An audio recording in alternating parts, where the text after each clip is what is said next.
پھر دن ہوا،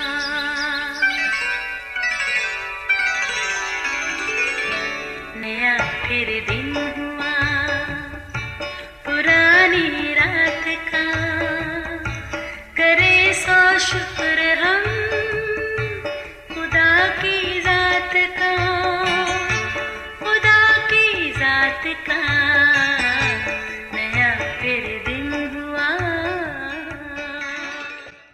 آج کی آیت، بس جاگتے رہو کیونکہ تم نہیں جانتے کہ تمہارا خداوند کس دن آئے گا۔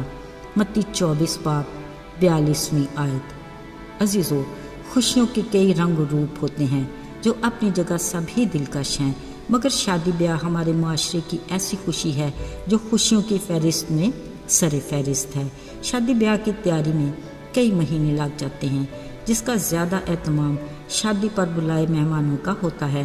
کچھ مذائقہ تو نہیں، کسی بھی طرح کی خوشی کو منانا ہر کسی کا اپنا ایک انداز ہوتا ہے جو اس کا حق بھی ہے، مگر یہ کہنا غلط نہ ہوگا کہ شادی بیاہ کی تیاری میں جہاں وقت کا بے جا ضیاع تو ہوتا ہے، وہاں روپیہ پیسہ بھی پانی کی طرح بہایا جاتا ہے۔ مارکیٹ کے چکر لگانے میں تھکن تھکاوٹ کے الگ سے سلسلے۔ اصل میں ہر کوئی تو خود کو دوسرے سے منفرد ثابت کرنے میں لگا رہتا ہے۔ باقی رہا نمود و نمائش کا سلسلہ تو وہ خاص دن تک اپنے عروج پر ہی رہتا ہے۔ عزیزو، یہ ساری مصروفیات تو ہیں شادی پر بلائے مہمانوں کی۔ رہی شادی بیاہ کے گھر کی بات، وہ تو ایک نیا پینڈورا باکس کھولنے کے مترادف ہوگا۔ عزیزو، کلام مقدس میں یسوع مسیح اپنے پاس بیٹھے شاگردوں اور لوگوں سے ایک شادی کا ذکر کر رہے تھے۔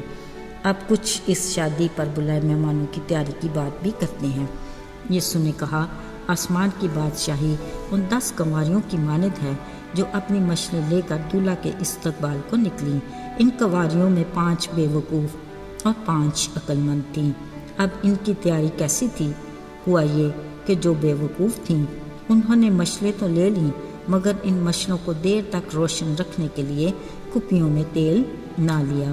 مگر عقل مندوں نے دور اندیشی سے کام لے کر اپنی کپیوں میں تیل بھی لے لیا اور ہر طرح کی فکر سے آزاد ہو گئی۔ اب انتظار کرتے ہوئے جب کافی دیر ہو گئی اور دولہا نہ آیا تو سب اونگنے لگی اور پھر سو گئیں۔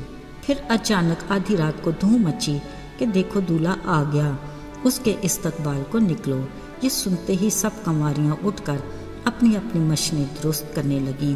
اب بے وقوفوں نے جب اپنی مشنیں دیکھیں تو عقل مندوں سے کہنے لگی، اپنے تیل میں سے کچھ ہمیں بھی دے دو، کیونکہ ہماری مشل تو بجھنے لگی ہے۔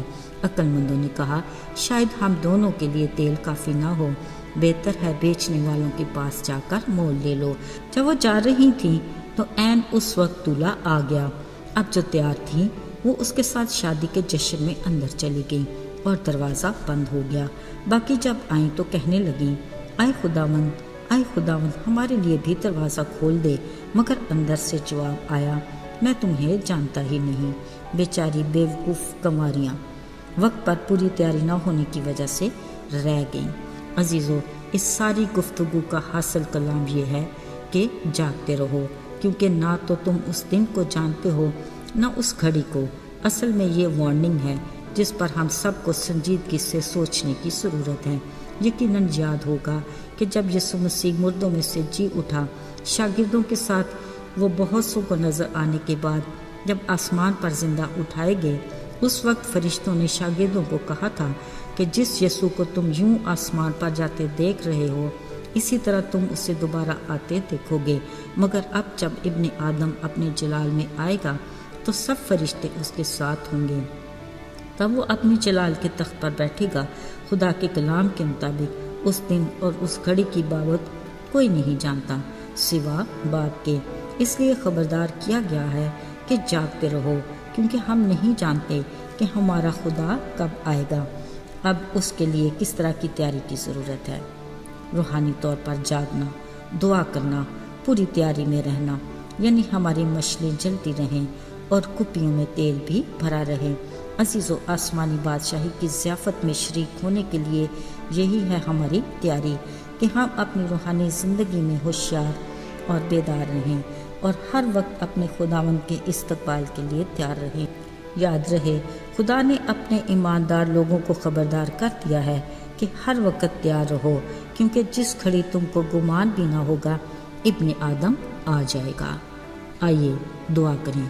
اے خداوند، تو جو مہربان باپ ہے، ہم تیرے حضور التجا کرتے ہیں کہ تو ہمیں ہر پل اپنی آمد کے لیے تیار رہنے کی توفیق دے، اور اس لائق بنا کہ ہم دوسروں کو بھی تیری آسمانی بادشاہی سے آگاہ کریں۔ ہمیں گواہی دینے کی دلیری عطا کر، تاکہ ہم تیری دی ہوئی ذمہ داری میں وفاداری کے ساتھ اپنے کردار کو ادا کر سکیں۔ یسوع کے جلالی اور مبارک نام میں مانگتے ہیں، آمین۔